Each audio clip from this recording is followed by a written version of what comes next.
Welcome, welcome back to another episode of the Phin Outta Football Podcast. I am your host with the most be Herbo, and I got my brother from another mother, Rod Man, in the building. Rod Man, what is going on? Listen, Herbito, I am ready to talk another night of football. Even though football ain't back yet, man, but I think we got less than 3 months left, man. I'm itching for it, dog. I feel it, man. Crackhead Tyrone.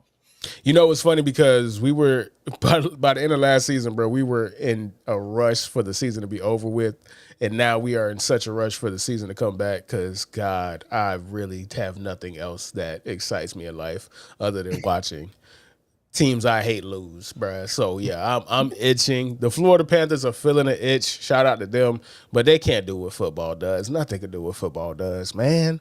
Facts. So in preparation and getting ready for the upcoming season, I thought it'd be cool. We had a great idea, and I was seeing a lot of people that were doing their lists. A lot of people were doing their quarterback rankings, bro, because everybody wants to talk about quarterbacks. So I said, fuck it, man. Why don't we do it? Why don't we do the Phin Outta Water version of who we think are the best quarterbacks in the NFL heading into the 2025 season? So with that, we are going to be introducing the Phin Outta Water QB tiers. Yes, And we have sir. our own tiers. We got our own sauce. We got our own thing. How we gonna do it? Now, none of the rookie quarterbacks are gonna be ranked or tiered. It's not enough information. It's not fair to them. So we have a specific tier that we're gonna put them in. It's called the pilot arc. Something like a pilot episode of a sitcom or a show. You feel me? You don't know how it's gonna go, but it is a pilot, right? But before we get into our tiers, man, let's do some around the NFL, man. So let's talk some Dolphins because this is a Dolphin podcast first and foremost. Rod, I have one question to you, brother. Yes, sir. Where will Jalen Ramsey go, man? So, why are y'all just holding on to this man, bro? Like y'all can't find a trade partner. Like, what's going on at this point, man? Well, I mean, it's being reported now that the Dolphins are in like heavy on serious talks with three candidates. Those three candidates being the Rams, his former team, the Cowboys, your squad, and a very interesting contender has jumped into the mix, man. The Washington Redskins, aka football team, aka Commanders. And I'll be honest with you, Herbie. I'm not quite like when it comes to Ramsey, right? Like, he was really good his first year with us. You could tell that he was happy here. He had gotten hurt during training camp that season, but when he came back, our defense completely went up, right? And then obviously last season you have the injuries at quarterback, injuries to a lot of other players on the team. The Dolphins had a really up and down season that ultimately ended down. But I'd be happy to see him go to just a better situation where he could win. Like I don't. We've had players, Herbie, that were on this team that if they left, I wanted them to just completely be buried, right? Like Jabril Wilson, like old school Dolphin fans, you remember him, one of the worst safeties we've ever had. Ted Ginn Jr. He went on to actually have a pretty decent career everywhere else he went, but for us, he had Butterfingers, right? And there are just a multitude of players. Jalen Ramsey, I don't really feel any type of way about him one way or another. He has indicated that he isn't happy here, that he wants to leave, and him and the Dolphins organization, they've already talked about parting ways. So his options are right now the Rams, the Cowboys, the Commanders. And if you were to ask me which is the more interesting destination for him, because I'm not quite sure what we'll get for him, right? I feel like the Cowboys would be the team that might give us more than they need to for him. To be honest with you, I just feel like the Cowboys would do that.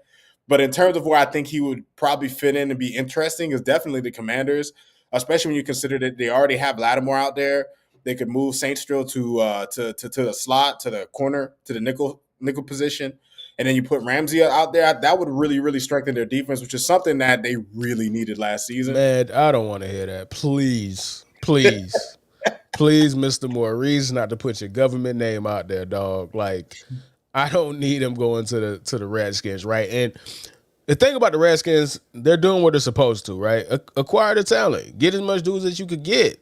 You take advantage of a rookie contract. We see the way to win a Super Bowl now is get somebody on a rookie contract and then take advantage of that. or be the Eagles and just have all the money in the world and just have the best capologists ever because you could pay everybody and it doesn't matter, right? The Eagles are an outlier, right? Do what the Redskins are doing, but at the same time, I just hope the Redskins don't fall into the trap that these teams fall into the trap of.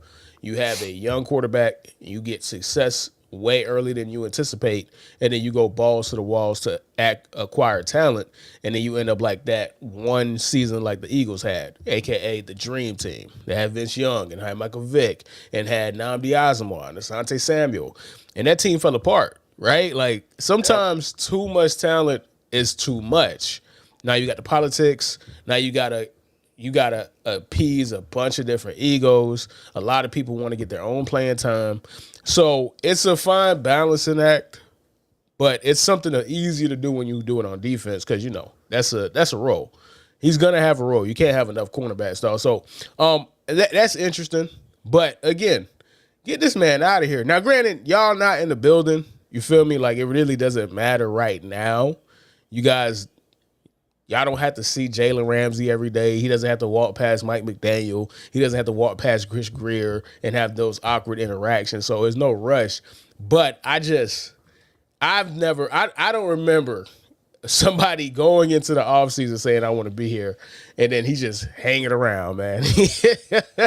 Well, I mean, I guess what the Dolphins are aiming to do is they're just, I guess they're trying to see how much they could get for him, which probably won't be much, Herbie, because we didn't even get him for much ourselves, right? Yeah, exactly. So and here's the thing, man. Like, when you really think about it, man, it sucks that he wants to leave. If he doesn't want to play with us, it's fine. Like, it's better to get him out of here. But we were already thin at the position with Ramsey, right? Yeah. Like with Yeah. Ramsey in the building, we were thin, and we haven't really made any extra moves so far this offseason. I'm sure once training camp rolls around, we'll probably take a look at some free agents that are still out there. But that's really concerning, Herbie. When you look at the state of this Dolphins team, they seem to have plugged holes in other parts of the team, but right now, Herbie, like our cornerback room looks extremely vulnerable. Extremely. Well, what's new with the Dolphins, man? So, let's go ahead and transition. There was a list that you wanted to talk about, and it had who are the top 10 QBs and wide receivers heading into 2025, man. So I think that's actually pretty dope. So I'm going to go ahead and pull it up, and we could go ahead and discuss it on our end real quick. Let me go ahead and pull it up on my end. Yeah, this is a list that is based off of the 2024 season.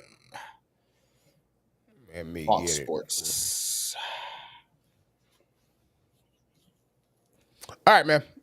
So, top 10 wide receiver duos. So we can just go over it and give our opinions and how we feel about it, man. So coming in at number 10, man, they got Tua and they got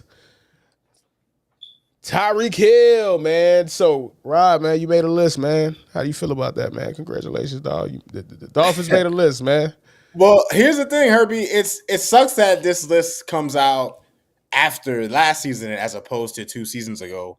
Or I guess, the list from 2 seasons ago wouldn't be as relevant without last year. Regardless, I feel like if Tua's healthy and Tyreek are healthy, that they'll be way higher at the end of this list because I mean, if you really think about it, the 2 previous seasons as opposed to last season, Tyreek's first 2 years here, you could easily argue they were a top 3 to 5 quarterback wide receiver duo, especially when you look at the Easily. numbers impact. Easily. But to see them even still ranked is nice when you consider the season that we had. Consider Tua missed the bulk of the season. Tyreek was injured, dealing with his own drama outside of football. So the fact that they're number 10 on this list actually doesn't bother me when you consider. I think Tyreek Hill had like 4 or 5 touchdowns last year, so I can see why they rank so low. I can see it. That's one of those things where they still have to respect the people and what y'all have done. You know what I'm saying? So, but at the same time, are you, I'm not going to say afraid, but are you concerned that last year is indicative of what's going to come going forward with these two? Do you feel like defense is caught up to the system, to what you guys were trying to do? which is why it was so hard to get those big plays last year? Um, Based on my vantage point from what I seen from the team last season, it does seem like teams seem more hip to the Dolphins' vertical attack.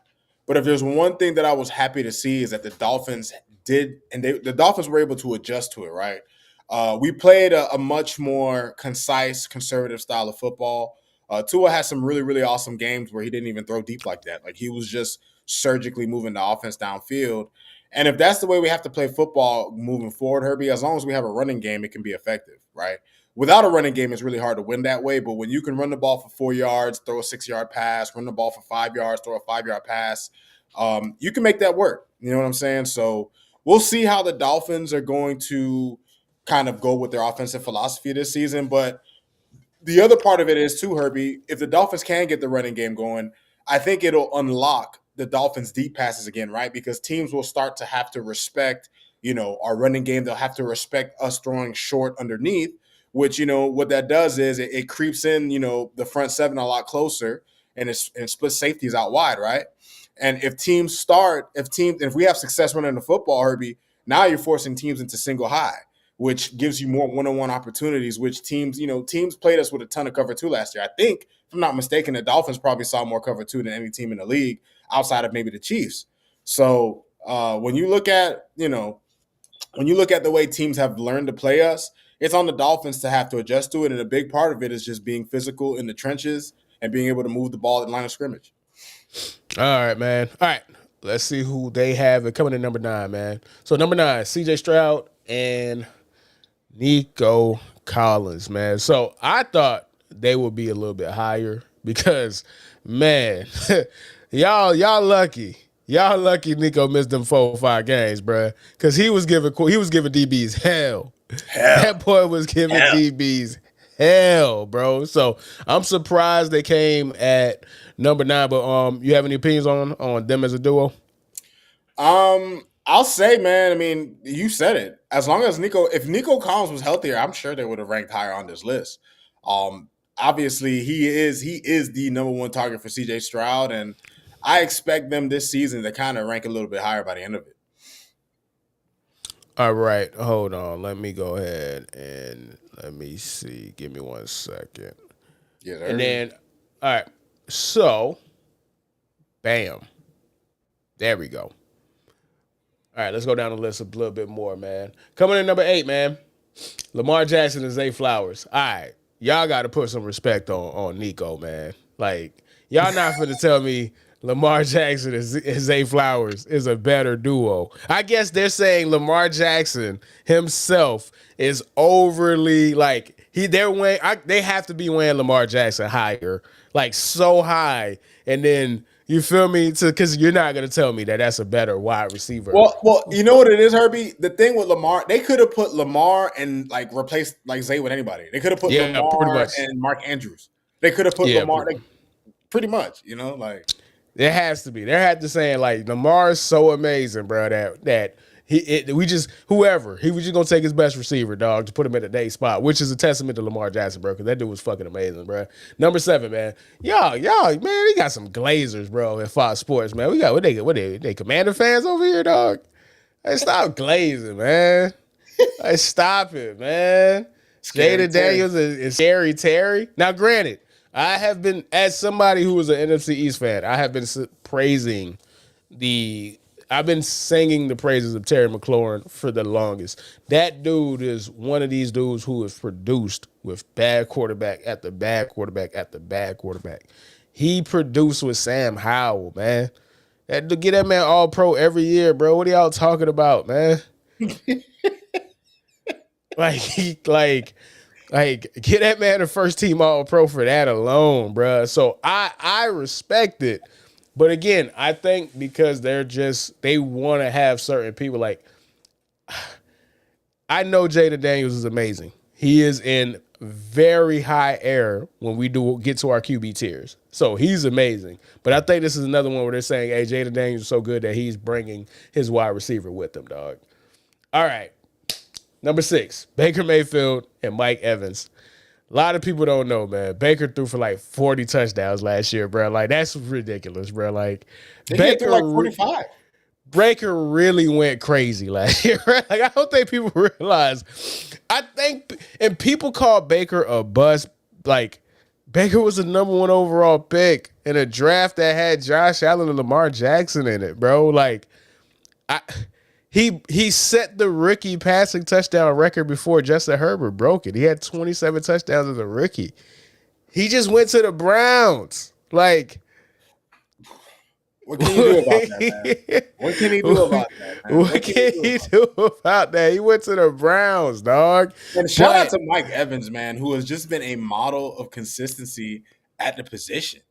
Like the dude has just been incredible his whole career, and he still has juice left in the tank, man. It's astonishing. Nah, it's pretty fucking amazing. I'm not gonna lie to you, dog. All right, man. Coming in number 5, man. Matt Stafford, Puka Nacua. No complaints here from me. What about you, brother? Nah, agreed. I mean, listen, they don't have Cooper Kupp anymore, right? And Puka Nacua was kind of the guy being groomed to take Cooper Kupp's spot. And listen, man, Matt Stafford has a thing with really awesome receivers since his Lions days, right? So, top five duo. I agree with it. It's fine. I'm fine with it. Jalen Hurts, AJ Brown. I mean, man, kid, what? Did they put that at number 4? Rod, you really arguing with this, bro? Like AJ Brown's a monster, man. Like no, I'm not. AJ Brown's not who I have a Herbie. AJ Brown wanted to fight this man. AJ Brown wanted to fight Jalen Hurts, Herbie. And they're the top 5. I'm not saying they're not top 10, Herbie, for sure. I mean, clearly, but you know what? Yeah, man? I would have them over Matt Stafford and Puka Nacua. Like, no way. It would not. Herbie, it's not that I wasn't expecting to see them on the list. I just thought I was expecting to see them a little sooner. I guess because they won a championship, they're going to get a little bit of a boost, I guess. They're going to get that. And then we got to, and this is why it's so hard with Jalen Hurts, right? Because we do forget that he is a running back in the offense too. And that has to matter in a list like this, right? So it's not just pass and catch. I guess they're saying you as a quarterback, you as a wide receiver, the total package, bro. With that, it makes more sense. And of course, they just won the Super Bowl, bro. You know you're gonna get the Super Bowl boost with that one, bro. So it is what it is, man. Jared Goff and Amon St. Brown. I got a hot take. Y'all be gassing up this slot receiver like way too much, dog. I'm sorry, man. Like. If you cannot put your wide receiver on the outside, bro, he's not him to me, dog. I don't give a fuck how many slant and hitches this nigga catches, bro. Like, they not even better than Jalen Hurts and AJ Brown to me. Like, this is the one I got a problem with. Like, y'all tripping. Y'all is wilding. They are highly productive. Go ahead. Detroit is getting that benefit of the doubt because the past couple of years they've been consistently a duo, but you could argue Jared Goff. I mean, you could really argue Jared Goff to some of the other guys too, like Jameson. But my thing is this: how can they be a top 5 duo if neither is top 5 in their own position? Fair. That's a fair point. Like that's 100% fair. He's not. Neither of those dudes are top 5 in their own position. So how the hell are they top 5, top 3 in this, bro? So yeah, especially when Amon St. Brown. There's too many wide receivers I'm taking over Amon St. Brown. Like the list is at minimum 8 deep. Like I could run it off. Jamar Chase, AJ Brown, Tyreek Hill, Devontae Adams, Justin Jefferson. Look, bro, you had to tell me Justin Jefferson. Look how far. Disrespectfully, I got to 6 before I even said his name, bro. Puka Nacua. Like, there's a long list of dudes I would have over Amon St. Brown, who I think is great in his role, but nah, man, stop it, bro. Stop it. CeeDee Lamb and Dak Prescott, major glazing. What are we doing? What are we doing? They put that too high. I'm sorry. Like, I'm not saying they're not top 5, but the second best? Bruh, highly productive. Highly productive. I know what CeeDee Lamb does, but that man is slot merchant, man. Get this man out of here, bro. and you know what Dak is, man. Dak is the 10 man, bro. He ain't got no heart, man. Man, wishing to the wizard for a heart, man. He ain't got none, dog. Stop it, bro. Stop it. All right, this absolutely. We're not even gonna talk about I this, mean, bro. Like, there's no debate, Herbie. I mean, look at they were literally in terms of statistics like best passing quarterback last year, best wide receiver last year, easy. then he won. I believe he won the Triple Crown too, right? Ridiculous. Yeah, no, Jamar Chase is a monster, and then the combination of him with Joe Burrow, I mean, oh my god, Yeah, bro. this is a no brainer. This That's is a no. pretty insane, bro. That's pretty insane, man. All in all, good list, man. Good fun list, man. So, let's go ahead and let's go ahead and do the QB tiers before we get up out of here, man. It's shit. You know how dry it is, bro. It's only 22 minutes, dog. We can't even get 40 minutes of content, man. God damn. God damn. It's too dry, brother. Too dry. It's too dry. But yeah, man. So QB tiers. So for what we are going to be doing, man, we wanted to do our own QB tiers because we just have an opinion on QBs. Everybody has an opinion on QBs, right? But it's hard to rank QBs because systems matter. Not everybody has the same O-line. Not everybody has the same coaching. Not everybody has the same infrastructure. Not everybody had the same set of receivers. You feel me? Like, it's so much variables to playing quarterback. It's hard to say definitively this person is this person, blah, blah, blah, blah, blah. However, you can put people and group them in tiers based off of where they are at this current junction. Not who they are out time, not who they used to be, who are they right now, right? So we have, I think we got, what, 6 tiers, I want to say? We got 6 tiers. We broke it down into 6 tiers. And over the next couple of weeks, we're going to show and introduce each tier ultimately till we get to who we think is the number 1 quarterback in the NFL this year, man. So round 1 or tier 5 or however the hell we're going to say it, man. This is the first tier, man. And this is the tier that we're going to start because ultimately we're going to do it as a pyramid. It's going to get all the way to the top. So if we're doing it as a pyramid, that means that there is a bottom, aka the bikini bottom. Rod, who do you think made the bikini bottom, my brother? I guess I'd have to start it where a Dolphin fan should only start it with a Jets quarterback. Can I get a Justin Fields? You know it. You know that. Like, come on now. You know it's gonna be somebody at the bikini bottom, dog, all day. Hold on, I'm trying to fix it right now, man. Look at this here, bro. You know a Jets quarterback is gonna be up a hill, man. Oh my God, bro. Justin Fields, man. The bikini bottom tier, man. This is the bikini bottom. These are the guys who we feel are either washed, cooked, or just flat out suck.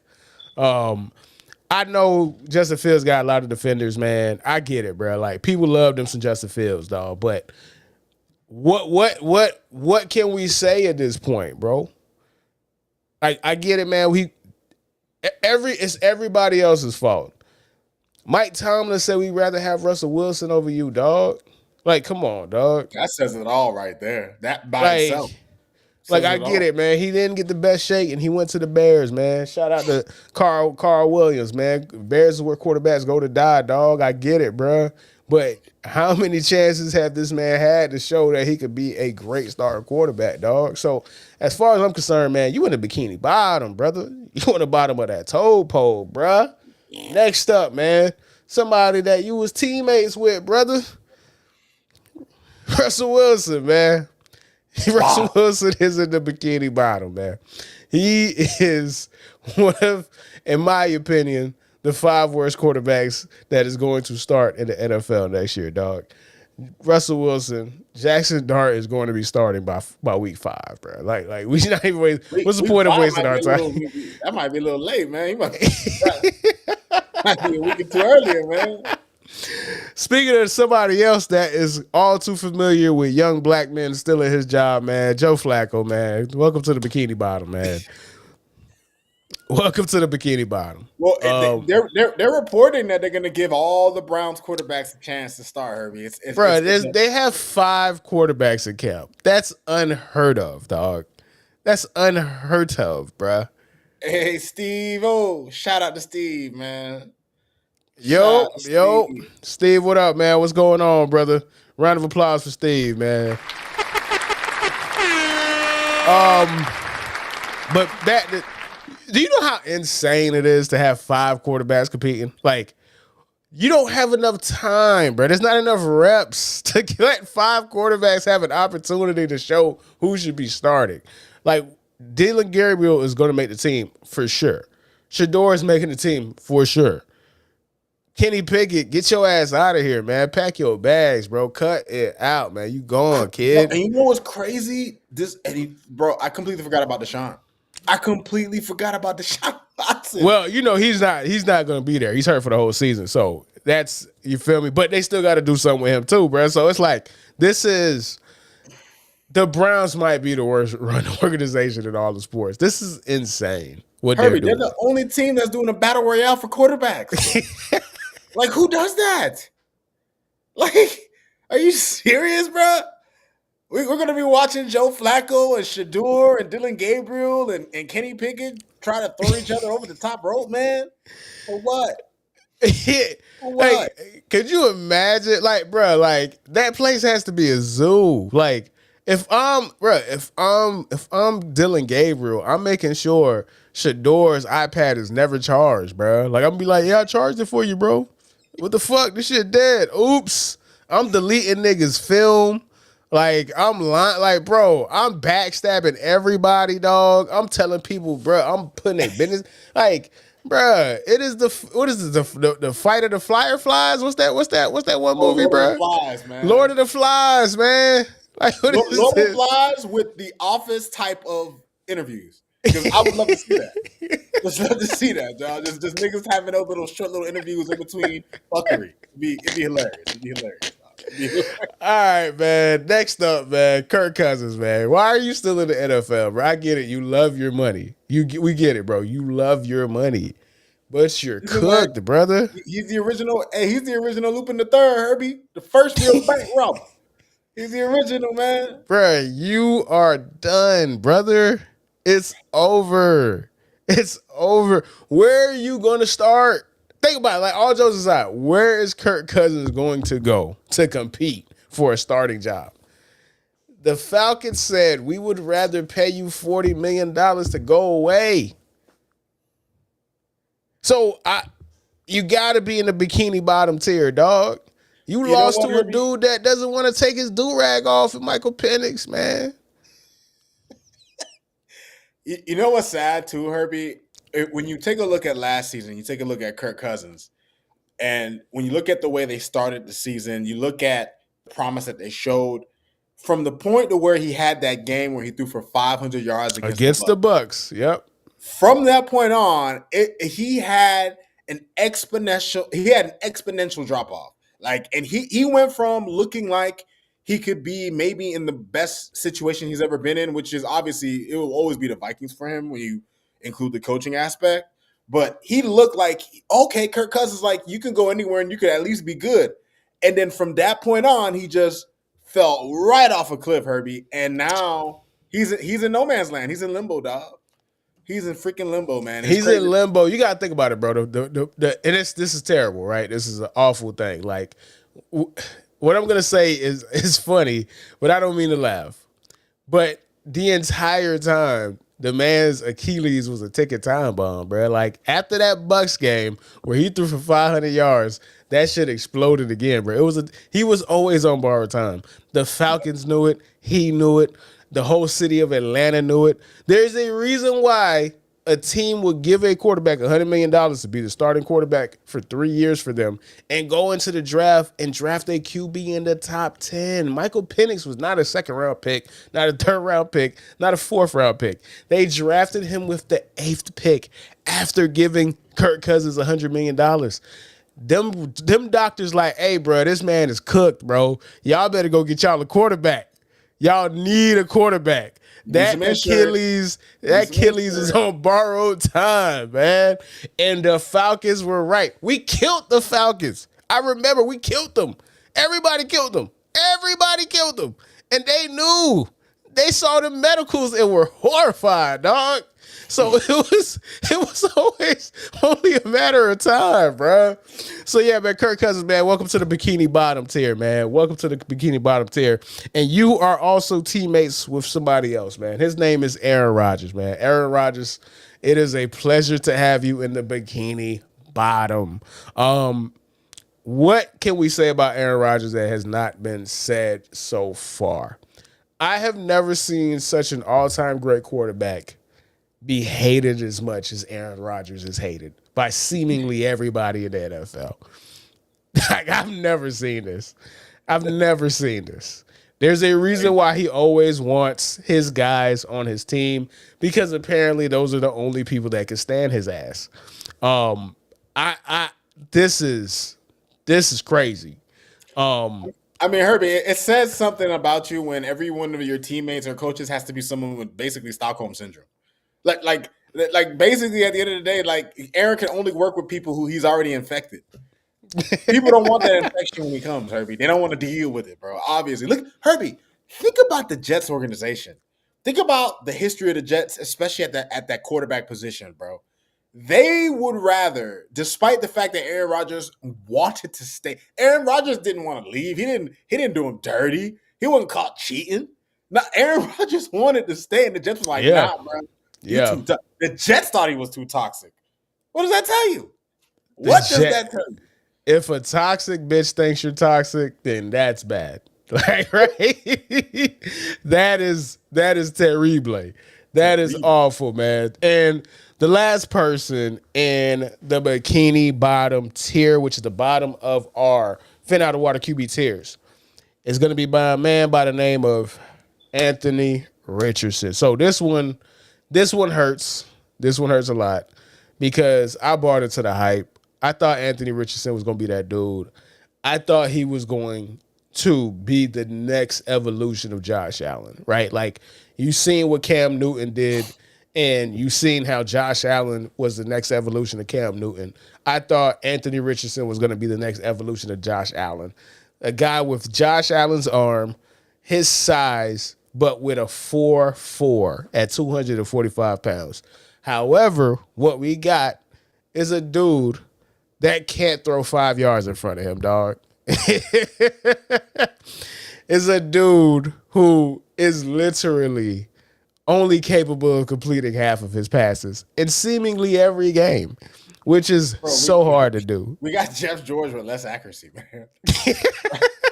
Like, how? How did we get Jeff George with less accuracy and you know, more what's the word? What am I looking for? More athleticism. More athleticism. So the thing with Anthony, though, that sucks is because you see it, right? Like, you know how some guys are teasers? No, his highs are so ridiculously high. His highs are, this dude could be the best football player in the world kind of highs. Like, I've seen this man do a lot of unbelievably crazy things, bruh. But he can't hit the side of a barn. That don't make no sense. Oh, I done got the wrong things. My bad. That doesn't make any sense, fam. Like, he can't hit the side of a barn, dog. Why, bruh? And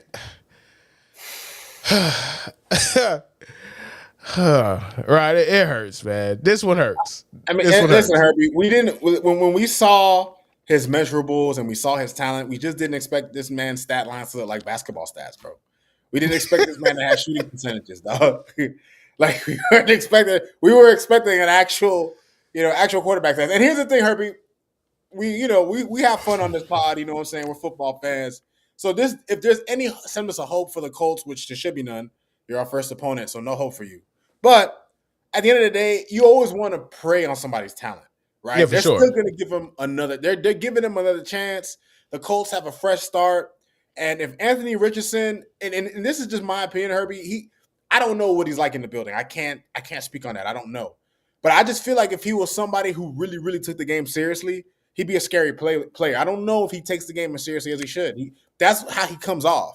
Because him not being accurate, I don't even think is just like him just being that like inaccurate. I think a part of it is just him not fully understanding where guys are going to be. Like I think a part of it is him not being fully invested in the offense and understanding everybody's assignments and stuff like that. And when you're the quarterback, you have to. You have to Yeah, be for on top sure. of everything. You know what I mean? So I think if he gets more of the cerebral part of the game, he could find himself way up on the tiers. But based on what we've seen, he's sitting right next to SpongeBob, man. Yeah, he's sitting right next to SpongeBob. And let me piggyback off of what you said real quick, man, because I think this needs to be said, right? So a lot of times when we see these uber talented dudes who were the best football player in Pee Wee, they were the best football player in middle school, they were the best football player in high school, they were the best, and I'm not saying, I mean the best football player in their town and their state, and then they're the best football player on their football team in college, right? And you get by off of talent. You get by off of I'm just better than everybody around me. The problem is when you get to the NFL, everybody in the NFL was better than everybody around them too. So you got to do the stuff that's not fun to get ahead. And when I watch him and I watch him in press conferences, I see him on the sideline and I see his face, and it looks like a dude who's not having fun. Buddy, nobody cares. The great ones are the ones who have fun doing the boring stuff, doing the film study, doing the extra reps, staying behind, getting there early. That's their fun. That's the level that you need to be great. You can't mope around through the NFL, especially at quarterback, because unfortunately, you are the person that everybody turns to. You are the person that everybody relies on. You are the person that everybody is supposed to believe in. And if you are down, people are going to be like, well, damn, there goes our quarterback. Shit. Whatever. Like, they get paid a lot of money for a reason, man. Like, we want to say it is unbalanced relative to everybody else, but they got the most responsibilities. We're the ones that talk about them all the time. Don't nobody give ain't nobody saying or ain't nobody doing a O-line tiers. We ain't doing that. We doing a QB tiers for a reason, bruh.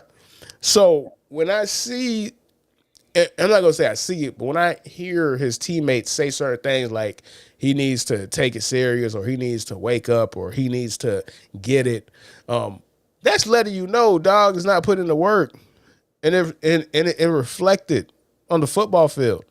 They gave Daniel Jones $14 million for a reason, man.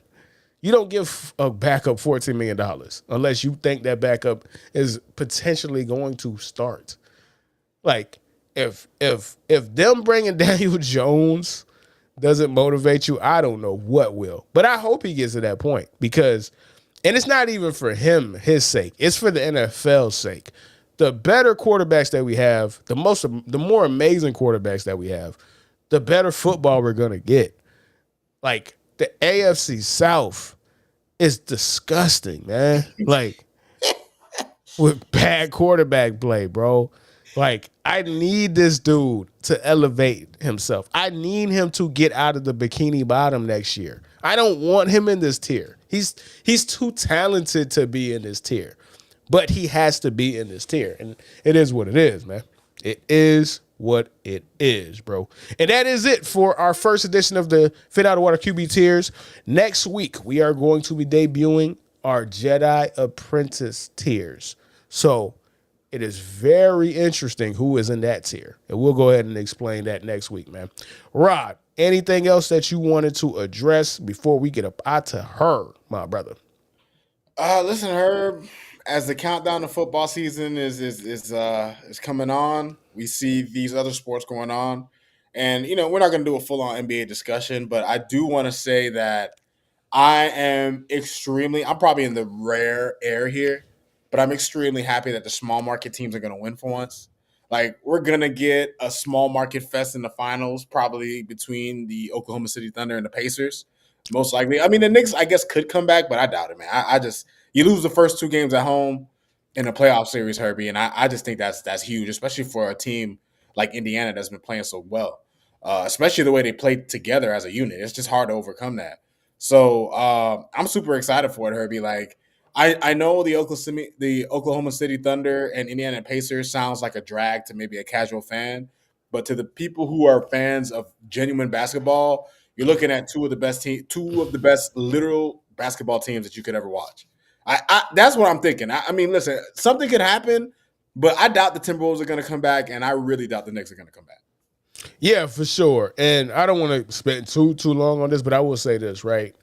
I saw a lot of people, and Bomani Jones is one of my favorite guys in the sports space, and he doesn't like the fact that the NBA basically changed the rules to where we are seeing what we're seeing now, which is allowing 7 different NBA champions, right? Like this is going to be 7 straight years that we get a different NBA champion. Dynasties are like that's just a thing of the past, right? Like that's just over with, right? It's grits. But I think the opposite. He doesn't like it. At first, I didn't like it too. I'm like, you need a dynasty. You need somebody that you want to beat. But Shout now out to I'm you, seeing Steve. this. Shout out to you, man. Much love, bro.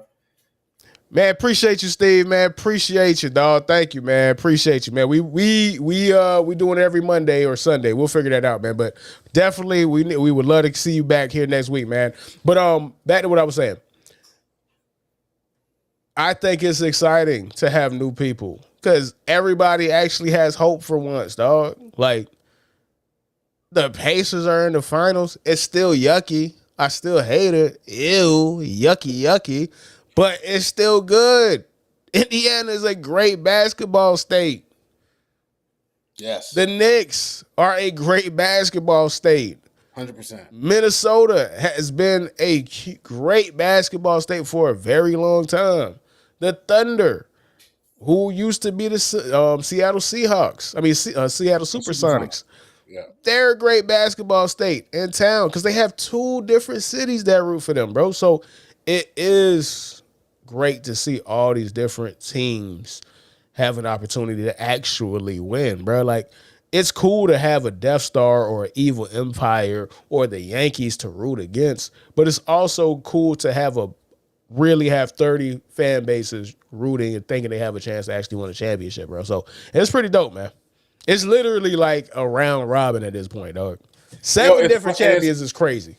No, it is, and it's funny, Herbie, because we haven't seen something like this in the NBA since the '70s, right? The '70s was the last period where you saw several different teams win a championship. After that, the NBA actually put a premium and an emphasis on having the Death Star, having the evil empire, having the Legion of Doom. Like when you look at the Celtics dynasty and the Lakers, and then you look at the Jordan Bulls and the Spurs and the Warriors. Like basketball has a rich history of dynasties taking over the sport. The Lakers with Shaq and Kobe, and for maybe one of the first times in decades, we are finally at a point to where when you look at the way teams are allowed to be constructed, added with the talent in the league, added with the rules, added with the increased potential and ability of the international players, you have what we have now, Herbie. And to be honest with you, Herbie, I'm always, and maybe it's because I'm a football fan through and through, I will always be a fan of parity. You know what I mean? And I'm a person who's a fan of a team that benefited from a dynasty. But if you ask me, Herbie, I've always been a fan of parity. And to me, the NBA right now is in a great place. Nah, facts. Absolutely, man. All right, with that, man, we will see y'all next week, man. Deuces. Doses. Yo.